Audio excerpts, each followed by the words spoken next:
Era muy difícil para mi familia pagarme una universidad privada. Fue muy difícil entrar a la pública. Nosotros salimos de la universidad. Si llegamos a encontrar trabajo es una gran fortuna. Siempre mi sueño fue ser abogada. Norma Rojas se graduó como diseñadora gráfica, Daniel Torres alcanzó su título de ingeniero electrónico y Paola Alba es abogada. Los tres no se conocen, financiaron sus estudios con el ICETEX y hoy sufren la misma pesadilla. El ICETEX me prestó 22 millones de pesos en el 2001. He pagado 26 millones 800 a la fecha y les debo 20 millones 451 mil pesos. El ICETEX me prestó 29 millones, yo he pagado 30 y aún tengo que pagarles 32 millones de pesos más. Ellos me prestaron 14 millones de pesos, 14 millones 900 mil pesos me prestaron. En este momento yo estoy pagando, no al día, tengo como una cuota atrasada. Y ayer que me di el estado de cuenta he pagado 11 millones de pesos, 11 millones 100 mil pesos. Y al día de hoy, al día de ayer que miré, debo 10 millones 550 mil pesos. Yo tengo proyectado que mi última cuota es en junio de 2023. A las 12:30 del día, cuando la mayoría de sus compañeros salen de la oficina a descansar, ella se sienta a revisar una y otra vez las cuentas que no le cuadran. O sea, yo no entiendo cuánto, mi carrera, ¿cuánto costó? Daniel recuerda que cuando tenía 18 años quería estudiar en una universidad privada imposible de pagar. Entonces decidió ingresar por la misma puerta por donde han pasado 4,5 millones de colombianos en 67 años. Minutos después salió contento porque le aprobaron el crédito. El ICETEX es una entidad que derrocha el dinero. Ellos tienen altos sobrecostos, tienen nóminas paralelas, tienen contratos entregados a dedo y todos esos sobrecostos nos los trasladan a nosotros los deudores del ICETEX dentro de nuestras cuotas mensuales. En noviembre de 2015, Paola quedó embarazada y 3 meses después su esposo se quedó sin trabajo. Para abril de 2016 pues yo ya tenía 4 cuotas de atraso y un embarazo de 6 meses. Y empezó un acoso constante del ICETEX. Ahí empezó, según ella, la etapa más difícil de su vida. Nos tocó una cobradora que era de nombre Diana, no recuerdo el apellido, que era terrible, que decía que éramos unos morosos, que nos iban a quitar la casa, que me iban a embargar el sueldo, que no, era una cosa terrible. Yo, sabiendo que eso es mentira y que se tiene que surtir un proceso para eso, era súper agobiante. Asegura que esa fue la causa para que se le subiera la tensión y le diera preeclampsia. Mi bebé nació en junio, a raíz de la preeclampsia nació 3 semanas antes. Me tuvieron que hacer una cesárea de emergencia. Ella estuvo en la UCI 5 días, estuvo 15 días con oxígeno. Después de tantas batallas por ser la abogada que soñó, hoy es una dichosa madre y sus libros de derecho pasaron a un segundo plano. Norma continúa sentada en el parque haciendo cuentas porque, además, le debe dinero a su padre y a su hermano. Sin embargo, lo que más le preocupa es su hijo. Mi hijo tiene 7 años actualmente. 10 años que yo termine de pagar mi carrera.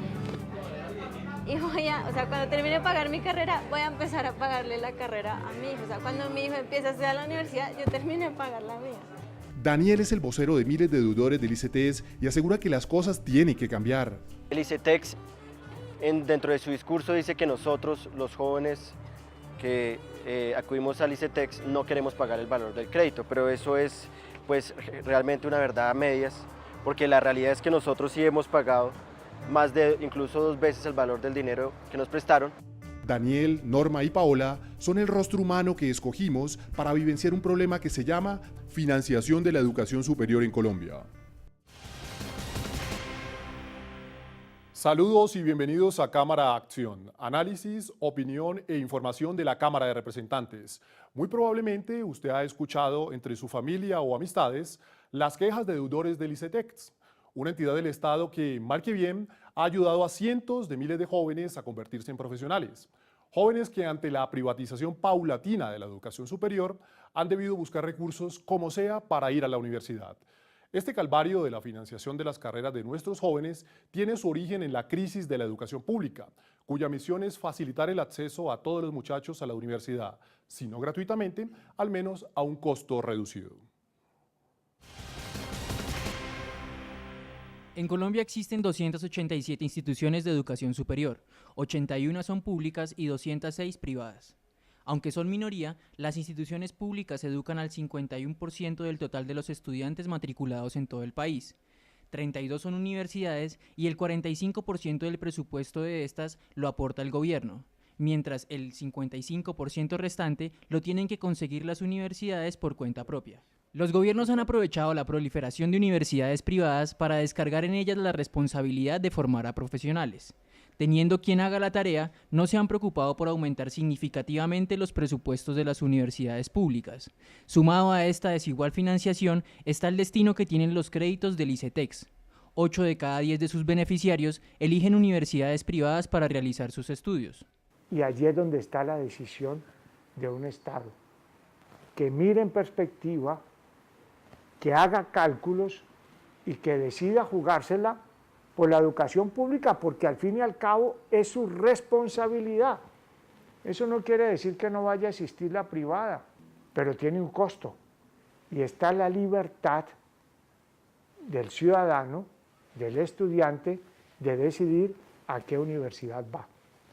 Esto refuerza los argumentos de quienes dicen que la educación en Colombia es un negocio y Serpilo Paga parece demostrarlo. Con los 40.000 cupos de Serpilo Paga podrían financiarse aproximadamente 500.000 cupos en el sistema universitario estatal, en universidades acreditadas de alta calidad como la Universidad Nacional, la Universidad de Antioquia, universidades muy buenas, Universidad del Valle, la Universidad Industrial de Santander, que podrían absorber la demanda de jóvenes si tuvieran los suficientes recursos. Y hay que entender que si no se le invierte a educación, no hay posibilidad de generar desarrollo en el país. Recordemos además que en este presupuesto general de la Nación también recortaron el presupuesto de la ciencia. Ejemplos que demuestran cómo desde el mismo gobierno se profundiza la crisis de la educación pública, desfinanciada.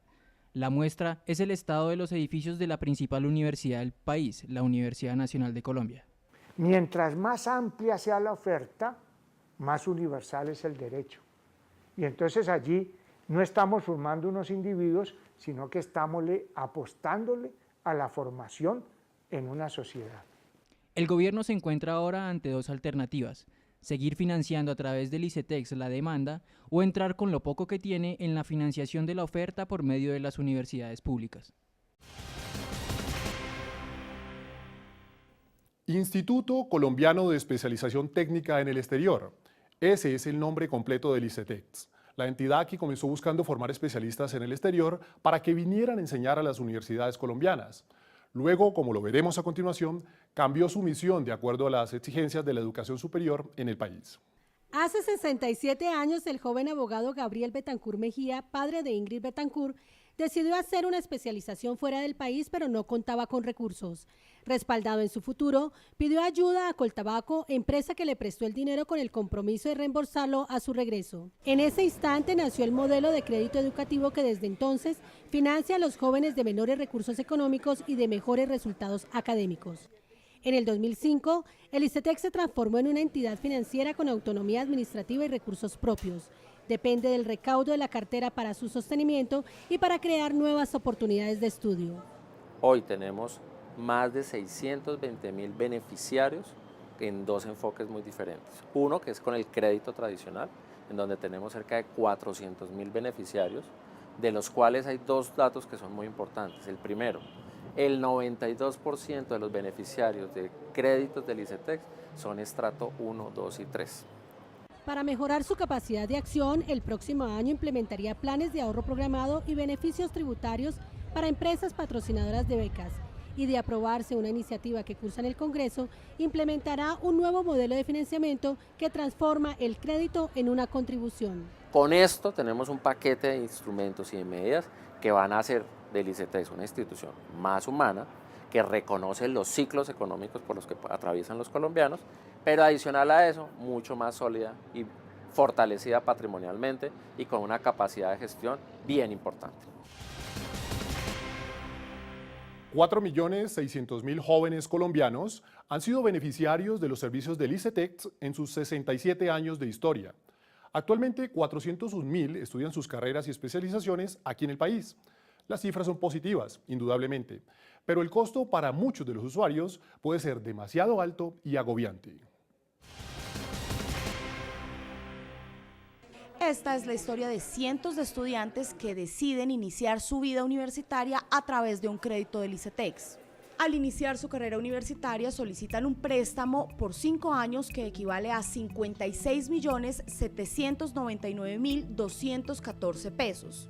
Durante su época estudiantil no se pagará nada, pues se asume que el estudiante no tiene ninguna clase de ingreso que le permita abonar a la deuda.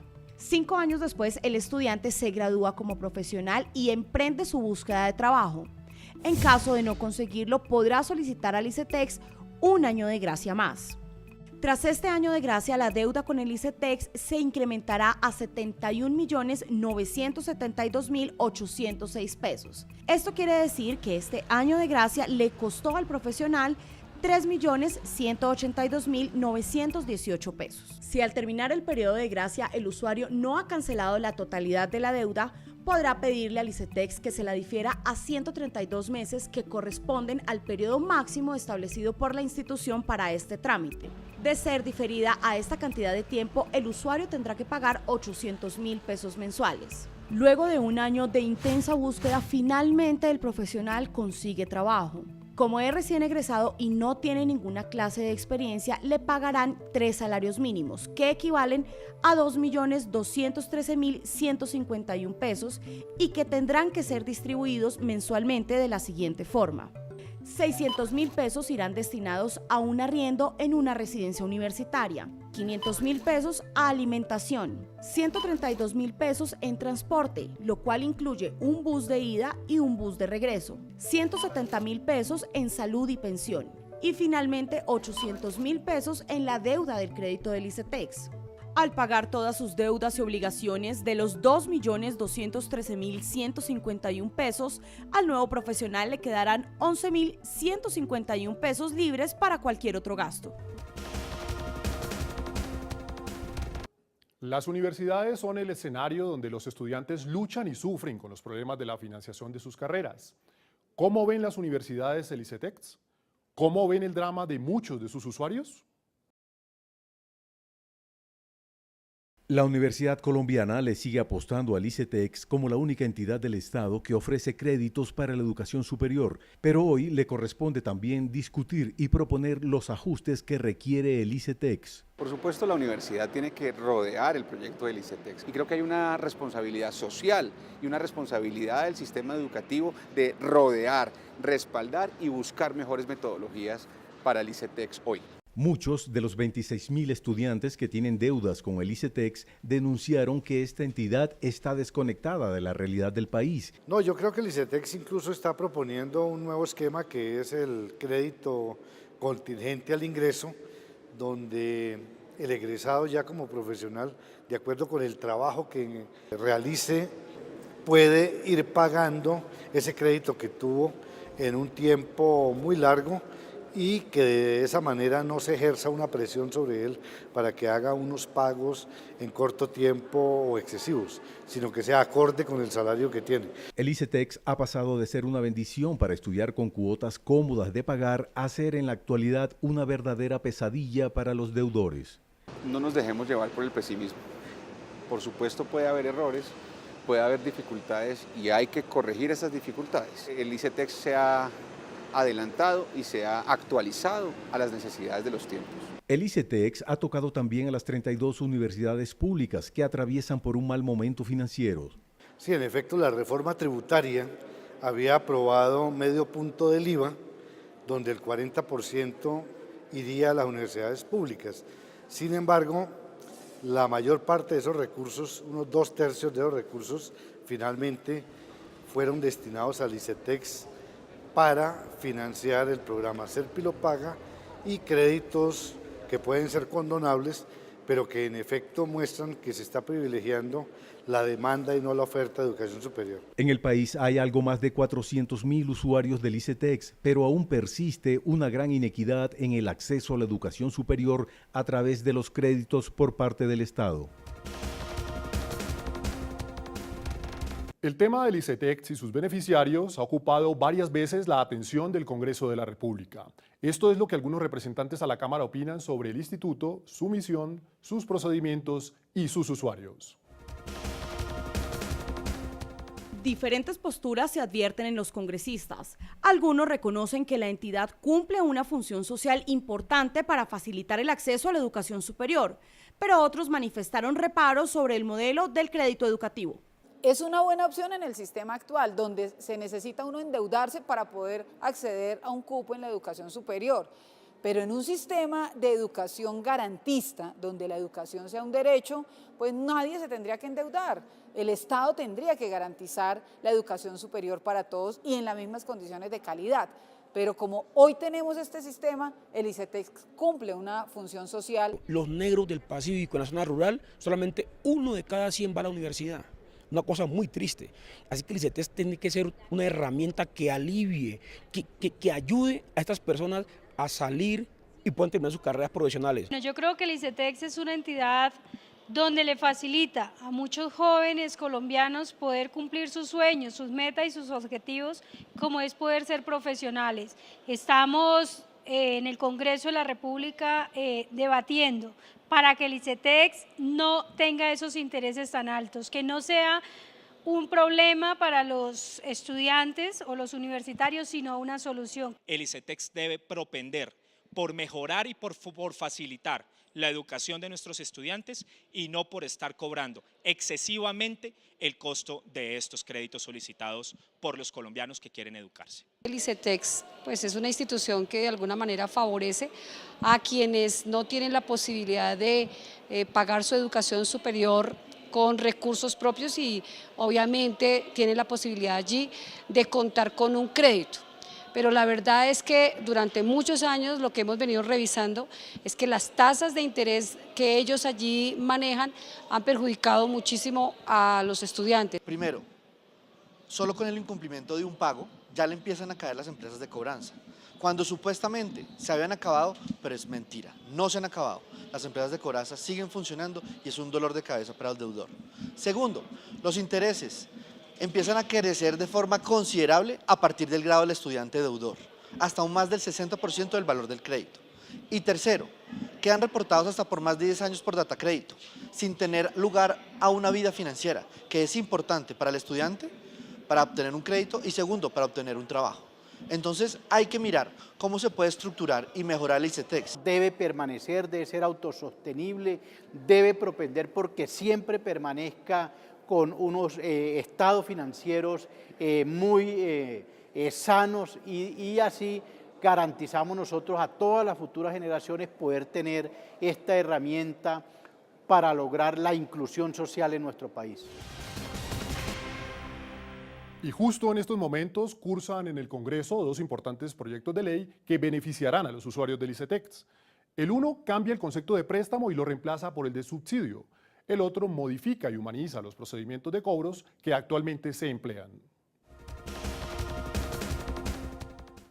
El Congreso no ha sido ajeno a la situación de los estudiantes que han obtenido financiamiento en el ICETEX.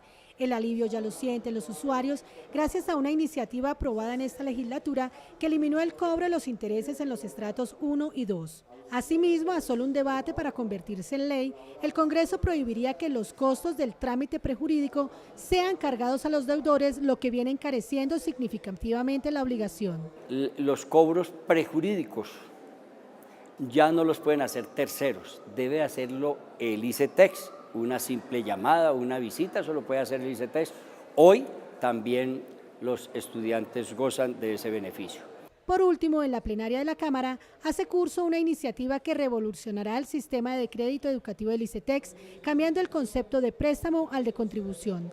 Veamos en qué consiste. Será relativo el pago a la relación que se tiene con el salario.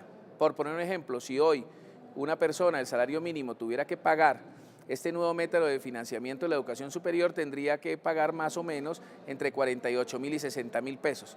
Este da unas nuevas posibilidades a la gente, le cambia los mecanismos y obstáculos que tenía el crédito natural y normal que tenemos en el ICETEX, como no aparecer en las centrales de riesgo, no requerir una imagen crediticia, no tener la necesidad de requerir un fiador, que hoy ni la familia le sirve un fiador, y además lo más importante es que cuando termina no va a tener solo 2 años de gracia como tienen, sino si no tiene trabajo, si no labora, no va a tener que pagarlo y tendrá un lapso de tiempo de más de 20 años para poder hacerlo. Ambos proyectos tienen como autor a Rodrigo Lara, representante de Cambio Radical por Bogotá y actual presidente de la Cámara. Se espera que sean aprobados este año para que entren en vigencia a principios del 2018. Sobre nuestro tema de hoy en Cámara Acción, veremos ahora la opinión editorial del presidente de la Cámara de Representantes. El ICETEX nació como una institución diseñada para otorgar créditos a quienes estudien posgrados en el exterior. Hoy, sin embargo, se utiliza el ICETEX para masificar la educación superior, otorgándole créditos a los jóvenes que quieren hacer una carrera en una universidad privada. Un joven recién egresado de una universidad se está ganando en promedio 1.600.000 pesos, lo cual significa que, descontando los aproximadamente 300.000 pesos que se le van en el pago de la seguridad social y el monto de la cuota del servicio de la deuda del ICETEX, que oscila entre 350.000 pesos a 500.000 pesos mensuales, un joven se está ganando, entonces, recién egresado a la universidad, un salario mínimo. Esto es, pues, inhumano, y explica además que cerca del 10% de los deudores del ICETEX estén o se encuentren en mora. Aquí en el Congreso cursan 2 importantes proyectos para humanizar estos créditos o la situación de los jóvenes que le deben al ICETEX. En primer lugar, cursa, ya para último debate en el Senado, un proyecto que elimina el costo del cobro prejurídico en los créditos ICETEX. Esto significa que cuando una persona está en mora, ya no tiene que pagar el 10% de la cuota en mora a unos chepitos, a unas casas de cobranza para restablecer su situación. Porque estas casas de cobranza no solamente acosaban al joven, sino que además le sacaban de su bolsillo el 10%, estando además en una situación muy precaria que no le permite pagar el crédito, al caído caerle. Y en segundo lugar, hay un proyecto que establece que las cuotas del crédito ICETEX no pueden superar 19% de los ingresos. Vamos para segundo debate en la Cámara de Representantes, esperando que llegue esto rápido al Senado. Entonces, pues con estos proyectos creemos que podemos humanizar la situación de los deudores ICETEX. Sin embargo, yo soy un convencido de que Colombia tiene que fortalecer su red de universidades públicas. Son las universidades públicas, universales, gratuitas y de buena calidad, las que de verdad pueden nivelar la equidad y las oportunidades de los colombianos. Nosotros no podemos seguir destinando recursos públicos para subsidiar a las universidades privadas y tampoco podemos exigirle a los jóvenes que se endeuden para estudiar. Tenemos que fortalecer nuestra red de universidades públicas porque en un país tan desigual este es el único camino de verdad para nivelar las oportunidades de nuestra sociedad. Ahora demos un vistazo a las principales noticias originadas por la Cámara de Representantes esta semana. Otoniel, muchas gracias. Estas son las noticias. La principal noticia de esta semana se originó en la plenaria de la Cámara de este miércoles. Veamos qué sucedió. Cordial saludo. Este es el resumen de lo más importante ocurrido en la discusión de la reforma política en la plenaria de la Cámara de Representantes. Nos acompaña el doctor Albeiro Vanegas. ¿Qué es lo trascendental para el pueblo colombiano? Vamos a tener campañas políticas con financiación preferentemente estatal.